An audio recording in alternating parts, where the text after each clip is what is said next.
Leçon 73. Je veux que la lumière soit. Aujourd'hui, nous considérons la volonté que tu partages avec Dieu. Ce n'est pas la même chose que les vains souhaits de l'ego, d'où surgissent les ténèbres et le néant. La volonté que tu partages avec Dieu a tout le pouvoir de la création en elle. Les vains souhaits de l'ego ne sont pas partagés, donc ils n'ont pas du tout de pouvoir. Ces souhaits ne sont pas vains en ce sens qu'ils peuvent faire un monde d'illusions dans lequel tu peux croire très fort. Mais ils sont certes vains en ce qui concerne la création. Ils ne font rien qui soit réel. Les vains souhaits et les rancœurs sont partenaires ou co-faiseurs dans la représentation du monde que tu vois. Les souhaits de l'ego le font surgir et les rancœurs dont l'ego a besoin, qui lui sont nécessaires pour le maintenir. Le peuple de figures qui semblent attaquer et réclamer un juste jugement. Ces figures deviennent les intermédiaires que l'ego emploie pour faire le trafic des rancœurs. Il se dresse entre ta conscience et la réalité de tes frères. En les voyant, tu ne connais ni tes frères, ni ton soi. Oui, c'est démontré ici clairement. Et ce qui me saute ici aux yeux, ces figures deviennent les intermédiaires que l'ego l'emploie pour faire le trafic des rancœurs. Tu connais cela, oui, tu connais cela certainement, d'être avec certaines personnes en rancœur. Ce sont simplement les figures que tu as dressées dans ton rêve pour rendre ton monde réel. Et cela nous garde dans les ténèbres. Et nous sommes encore une fois confrontés avec le thème de rancœur. Peut-être tu l'as constaté dans les derniers, je ne sais pas combien exactement, mais senti comme ça, je dirais les dernières 10 leçons, nous nous préoccupons avec les rancœurs.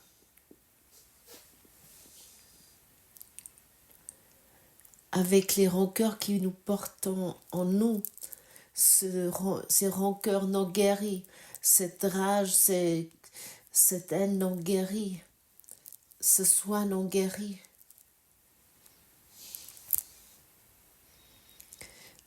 Et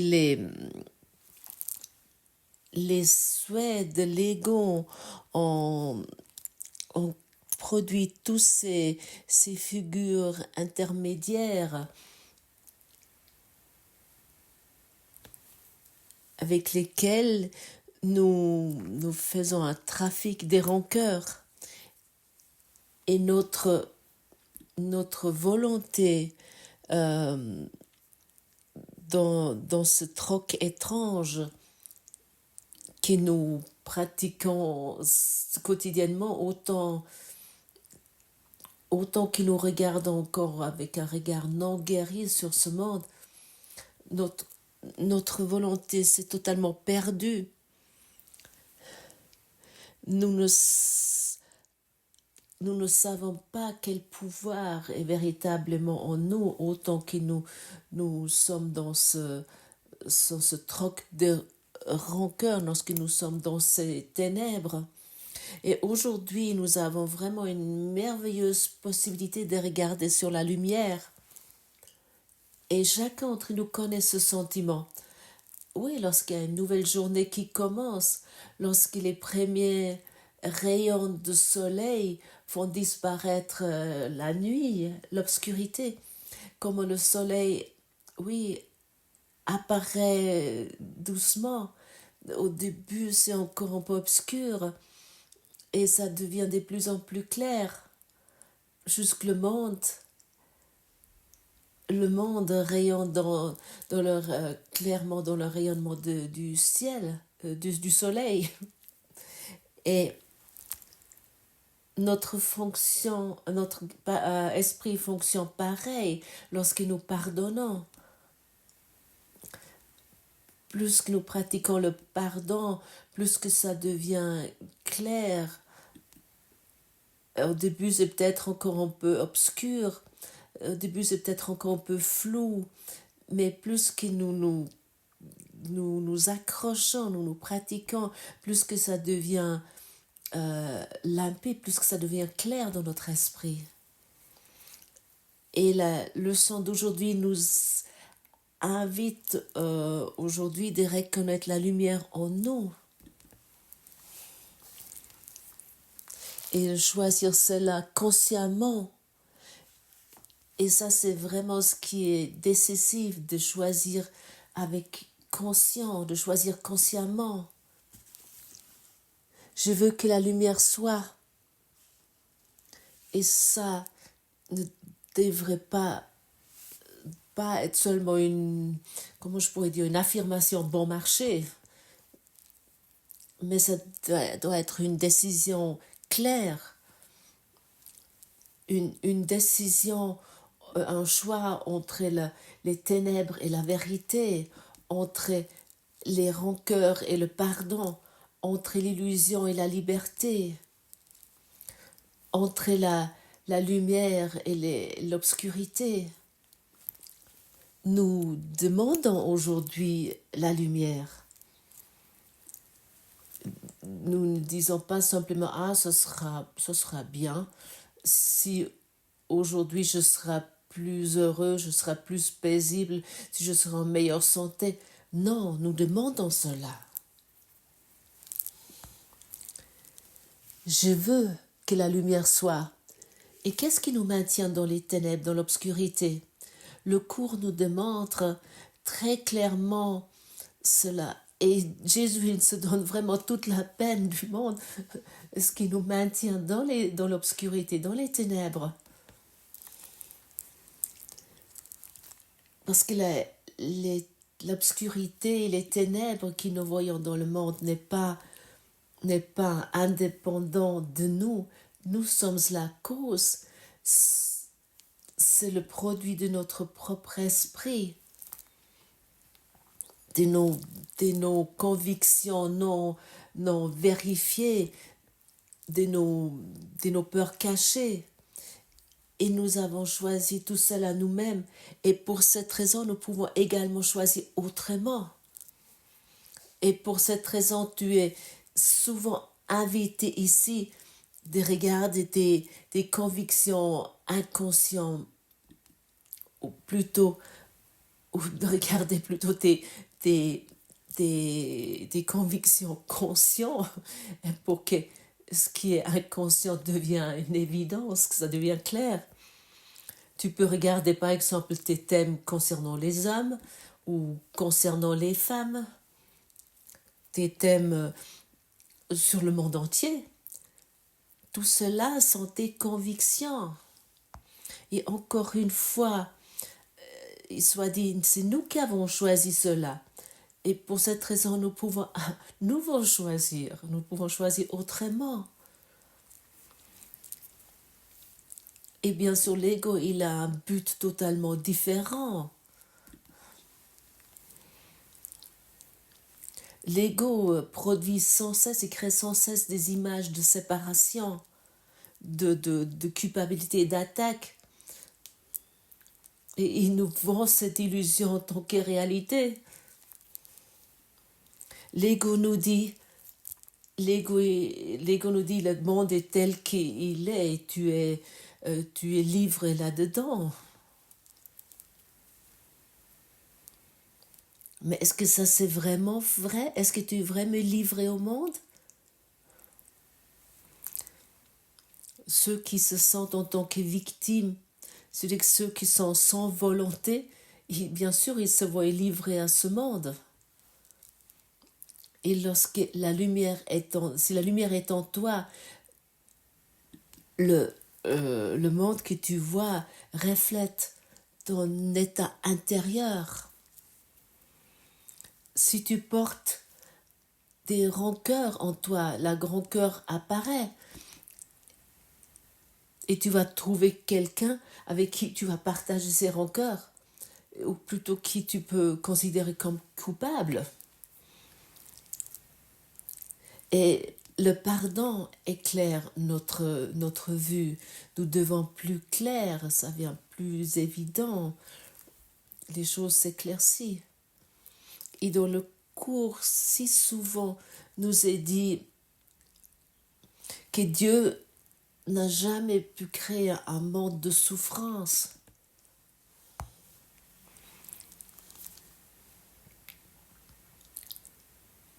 Pourquoi nous devons croire que nous sommes choisis de nous battre, de souffrir ou de nous peiner? Pourquoi devons-nous croire cela? Ça ne donne pas de sens, c'est totalement insensé. Et cette leçon nous invite à nouveau de vraiment démasquer cette insanité de l'ego pour les abandonner, pour abandonner tout cela. La souffrance n'est pas le bonheur, la culpabilité n'est jamais l'amour. Et la peur peut jamais nous protéger.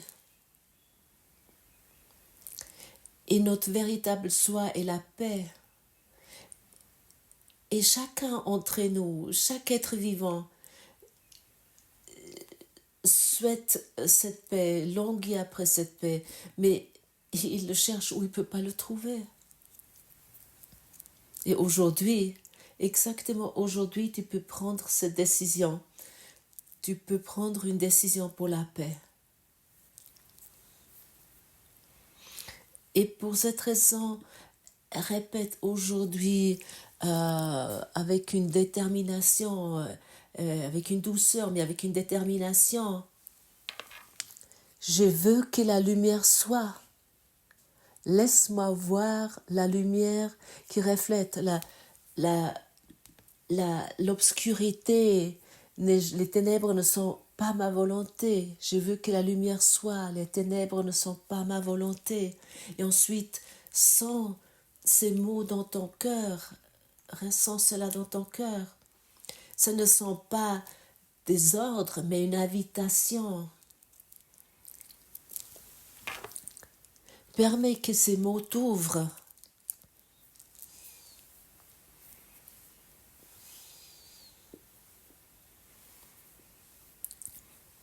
Répète peut-être maintenant ces mots, peut-être tu as maintenant le temps de fermer tes yeux et dis-toi, en tant qu'invitation, je veux que la lumière soit.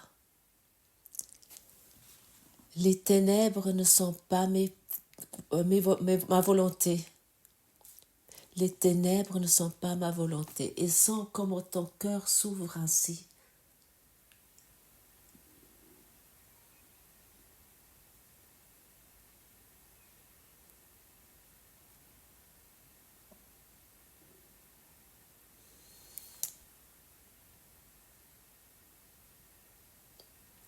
Et peut-être tu sens maintenant à quel point devient doux et paisible parce que tu as exprimé une invitation, une demande. Tu veux que la lumière soit. Et nous pouvons poser tout au long de la journée, est-ce que je veux rester dans les ténèbres ou est-ce que je suis prête de voir la lumière?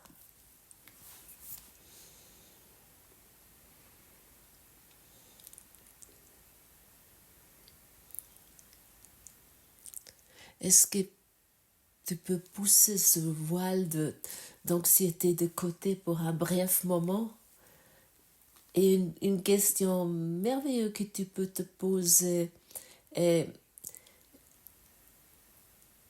comment sera-t-il si la lumière est déjà là et je dois uniquement reconnaître la lumière?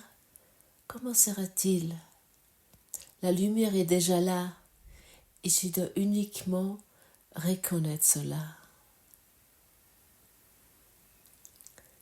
Parce que la lumière est ta véritable nature.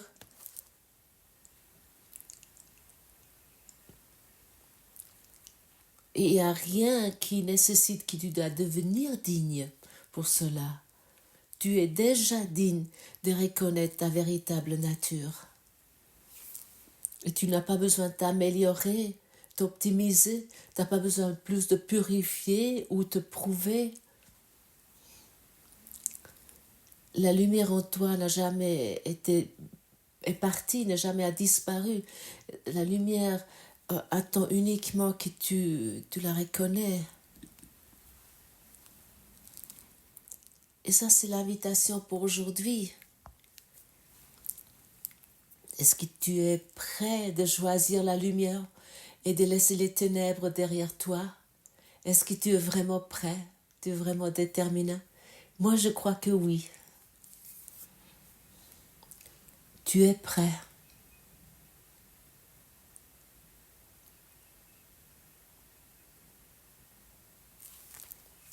Dans le passage 5 de cette leçon nous est dit: ton image du monde ne peut que refléter ce qui est au-dedans. Ni la source de la lumière, ni celle des ténèbres ne peuvent se trouver au-dehors. Les rancœurs enténèbrent ton esprit et tu regardes un monde enténébré. Le pardon lève les ténèbres, réaffirme ta volonté et te laisse voir un monde de lumière. Nous avons souligné à maintes reprises que la barrière des rancœurs est facile à franchir et qu'elle ne peut se dresser entre toi et ton salut. La raison en est très simple. Veux-tu réellement être en enfer? Veux-tu réellement pleurer, souffrir et mourir? Certainement pas. Aucun entre nous aimerait être en enfer.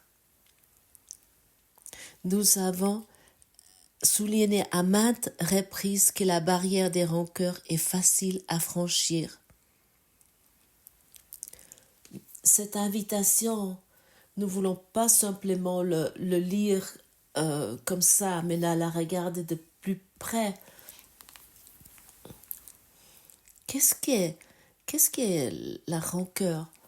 C'est qu'une pensée, ou formulée autrement, qu'est-ce qu'elle salue? Le salut est une pensée plus loin.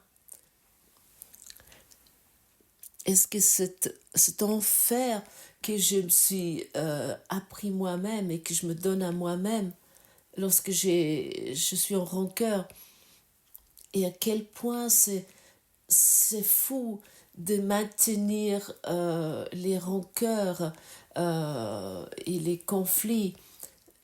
Si nous pouvons décider de changer, de modifier notre avis, nos convictions, et de nos idées totalement insanes, de croire comment on peut expérimenter la paix ou l'amour, mais que nous abandonnons ça enfin, ou plutôt nous le donnons au Saint-Esprit.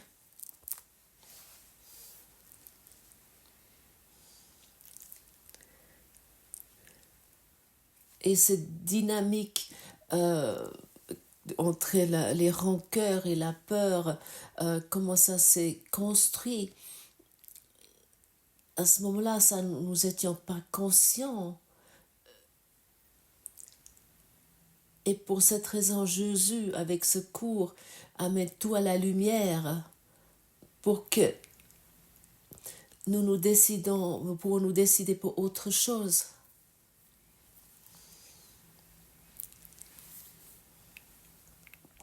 Lorsque nous devenons conscients du plan de l'ego, nous pouvons choisir autrement. Nous pouvons nous pouvons nous imaginer notre esprit en tant qu'un projecteur de lumière pure et blanc et rayonnante. Mais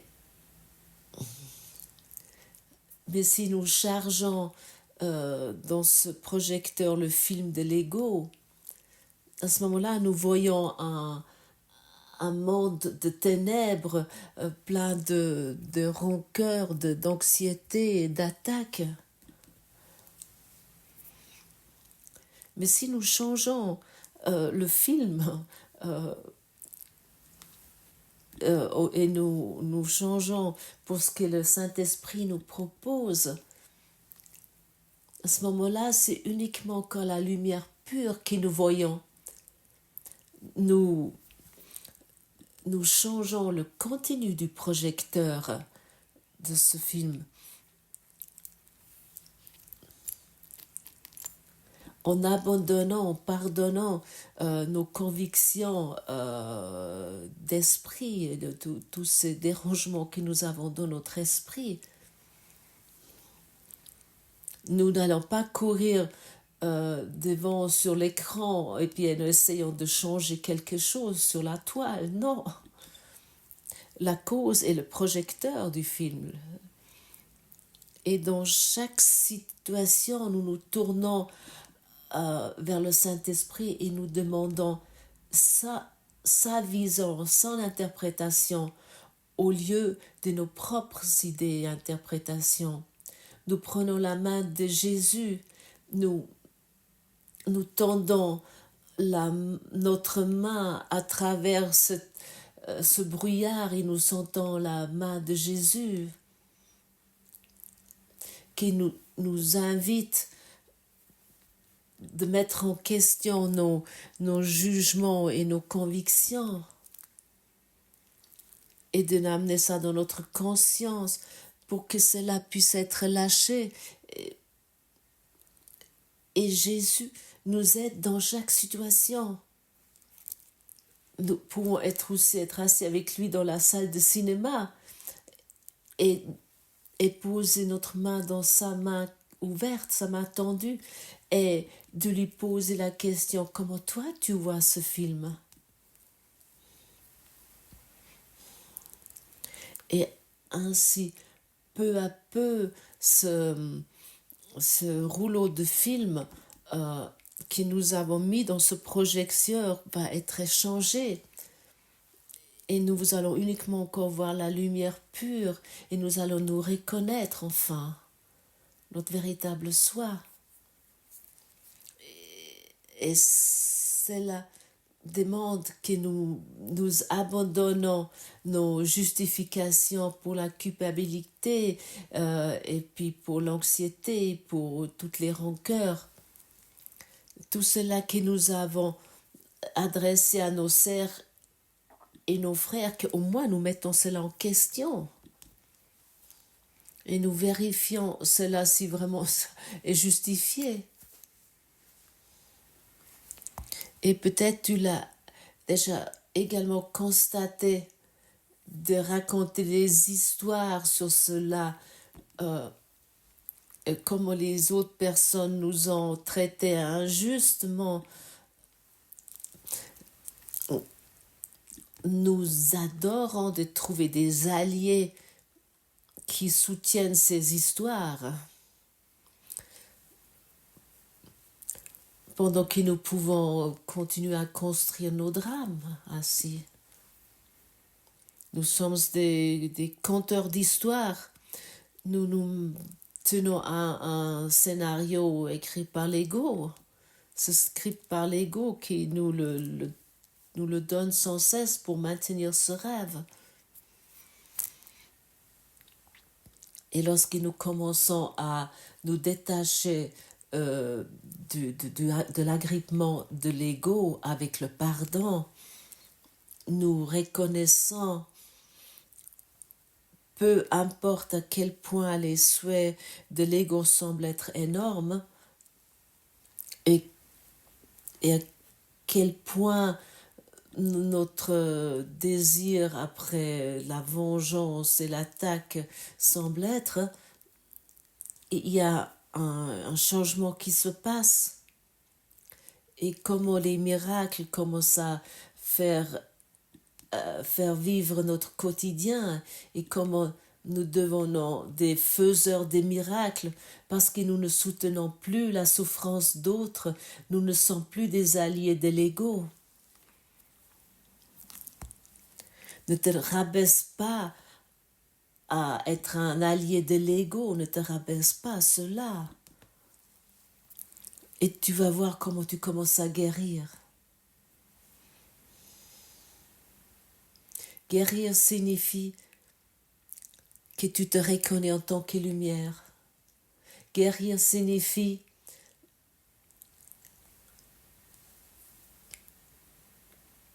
guérir, ça signifie également le film qui se projette sur cette toile, sur cet écran, depuis le projecteur, ne lui plus donner de la croyance, ne lui plus donner de foi.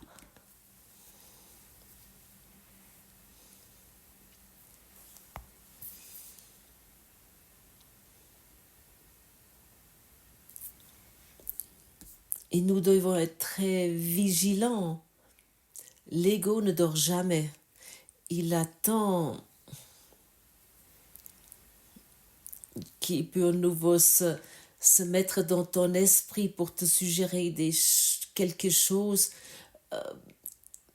concernant peut-être des attaques, des rancœurs ou de ta maladie ou qu'un autre problème qui cela soit justifié. Et à ce moment-là, tu peux prendre une autre décision. Tu dis cette invitation, cette déclaration. Je veux que la lumière soit. Je ne veux plus donner d'attention à les ténèbres. Et les ténèbres ne te rendent pas heureux.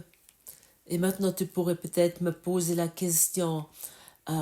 Oui, mais Gottfried, qu'est-ce que sont les ténèbres?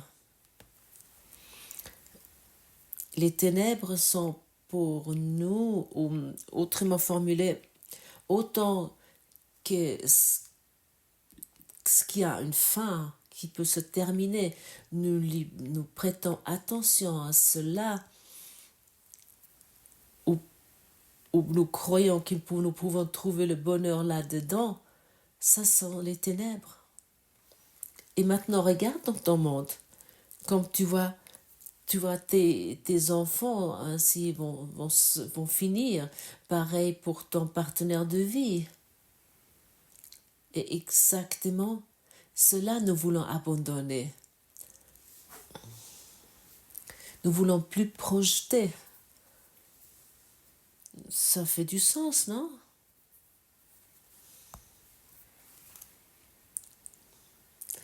Dans notre rêve, nous agissons suite aux conseils, aux ordres de l'ego, pareil comme tous les autres. Nous attaquons, nous défendons, nous exigeons quelque chose. Nous essayons de trouver quelque chose dans nos relations. Nous voulons obtenir. Et autant nous accusons nos sœurs et nos frères pour quoi que ce soit, nous pratiquons les ténèbres, nous restons aveugles pour leur véritable nature.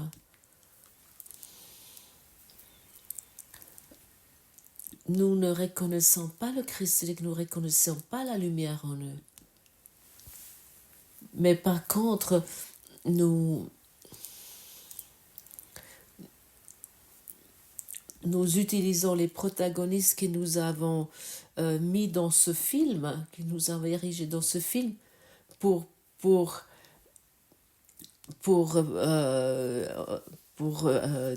être uniquement en troc avec eux, pour uniquement être en marchandage avec eux, pour qu'ils accomplissent nos attentes. Et nous demandons toujours quelque chose en contrepartie. Et chaque transaction, on peut dire chaque conviction, chaque accusation produit la séparation. Et pour cette raison, tellement de personnes expérimentent que leur relation se dégrade avec le temps. Plus d'accusations ou plus d'attentes non formulées s'accumulent, plus que la force, le poids de la déception devient.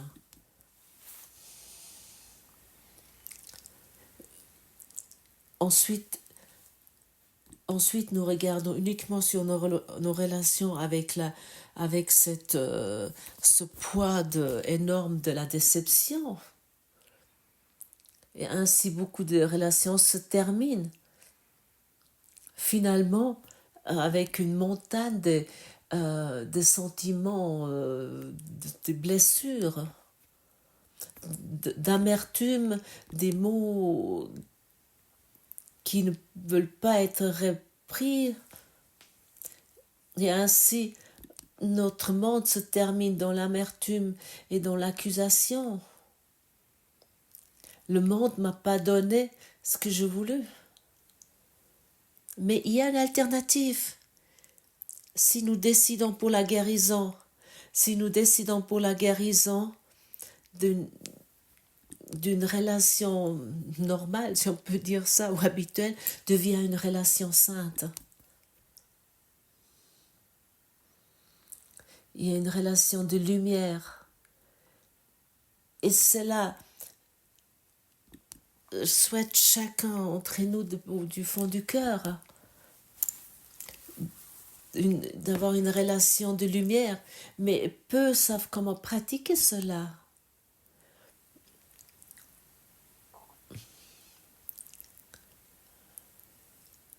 Au lieu que la relation se dégrade selon le scénario égotique qui se dégrade avec le temps, et elle s'agrandit, elle éclore dans le pardon et dans l'amour. Et à ce moment-là, nos unions deviennent un chemin sain,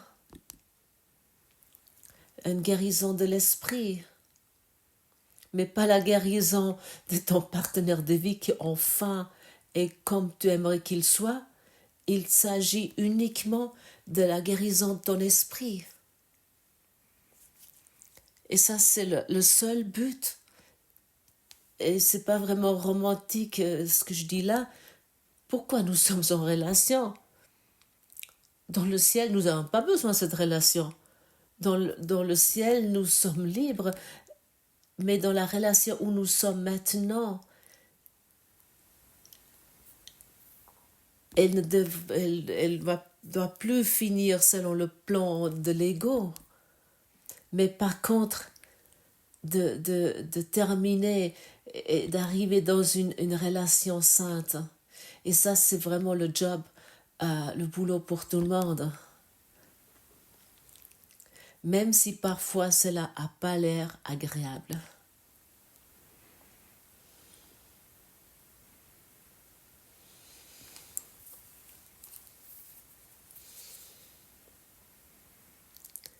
Décide-toi pour la lumière. Décide-toi de voir cette lumière dans ton partenaire de vie, dans le monde et dans le monde. Je veux que la lumière soit pour que tu deviens consciente de ta véritable nature, pour que tu deviens conscient de la nature de ton partenaire de vie. Toi et moi, nous sommes la lumière dans l'esprit de Dieu. Nous nous voulons rencontrer ainsi. Nous voulons voir le monde ainsi. Nous voulons nous reconnaître ainsi nous-mêmes.